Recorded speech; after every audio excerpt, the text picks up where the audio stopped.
જૂની જે આફત હતી આ મોટી આફત થવાની છે. હવે સરકાર જેવું કંઈ છે જ નથી. ઈવીએમથી બેલેટથી ચૂંટણી કરે તો આવા જે પરિબળો છે એ બધા જ તેડે લાગી જાય, ઘેર બેસી જાય, કાં તો એ લોકોને આ દેશમાંથી ભાગી જવું પડે.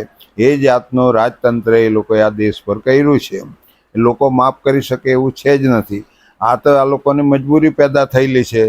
ભાજપની એનડીએના જે સાથી પક્ષ છે, જનતા દળ યુનાઇટેડ હોય કે ચંદ્રબાબુના ટીડીપી હોય, એ લોકોની મજબૂરી છે.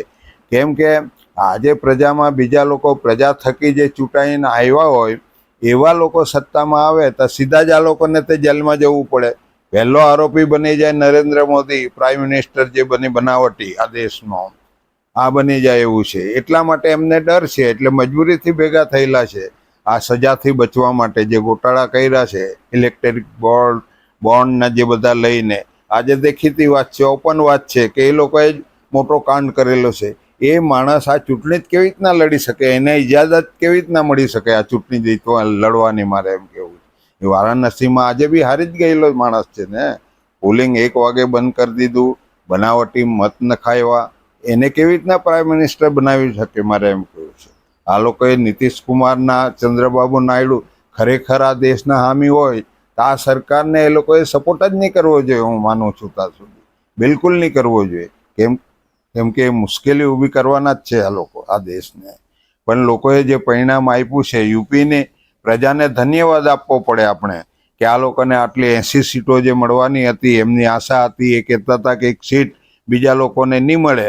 આજે એમાંથી બી ગાબડું પાડીને આટલી સીટો એમણે લીધી છે. અખિલેશના એ લોકોને મારે ધન્યવાદ આપવા પડે. આવા જે લોકો છે એ લોકોના લીધે ત્યાં યુપીમાંથી આ લોકો કંટ્રોલ છે. એના લીધે આખા દેશની જે આ સરકાર, બનાવટી સરકાર જે આજે આ દેશ પર રાજ કરે છે, આજે એમનો જે વડો હતો મોહન ભાગવત, એમણે જે વાત કરી છે, અહંકારી માણસોને એમ કે આ સત્તા ભોગવવાનો કોઈ અધિકાર નથી, એવા જે એમના સૂર છે. તો એ લોકોએ તમે જ પેદાઈશ કરેલા છે આ લોકોને, તમે શા માટે ગડકરીને આની અંદર મોકલ્યો પ્રધાન પદ લેવા માટે? એટલે તમે હજુ સામેલ જ છે ને એની અંદર. નહીં તો કહી દેવું જોઈએ કે ભાઈ બરખાસ્ત કરો, કાં તો ફરીથી ચૂંટણી કરો. શું જરૂર છે નરેન્દ્ર મોદીને વડાપ્રધાન બનાવવાની? આ દેશને છીનભીન કરી નાખ્યું. એનો કોઈ પ્રોજેક્ટ આ દેશના લોકો માટે સક્સેસ નથી. એ બધા પ્રોજેક્ટો એવા છે કે આ વસ્તીને નુકસાન કરનારા પ્રોજેક્ટો છે. આવી સરકાર કોઈ દિવસ ચલાવવી નહીં જોઈએ આ દેશની અંદર.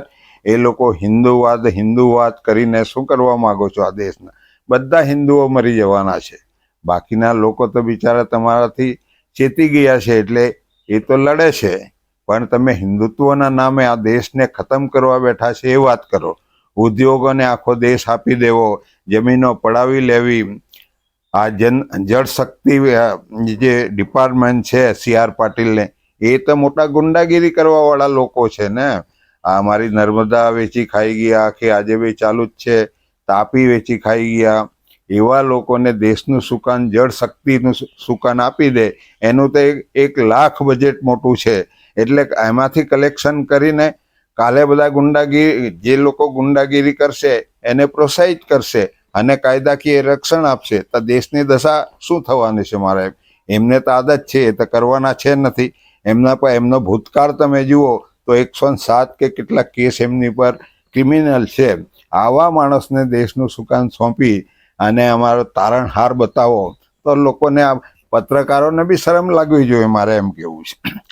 સામાન્ય આ પેપરવાળાને હું કહેવા માગું છું કે સામાન્ય માણસ ગુનેગાર નહીં હોય તો એને પેપરની અંદર આરોપી શબ્દ લખે ના. જે સ્વામી જે છે, સ્વામી, એને સ્વામી કોણ કહે? મારે એમ કેવું, આ છોકરી સાથે દુષ્કર્મ કરે, એ ત્યાંથી પલાયન થઈ જાય, એને પાછા પેપરવાળા એવું લખે કે સ્વામી લખે, એને આરોપી નહીં લખે. શું સાઠગાંઠ છે તમારે ભાઈ સ્વામી હાથે?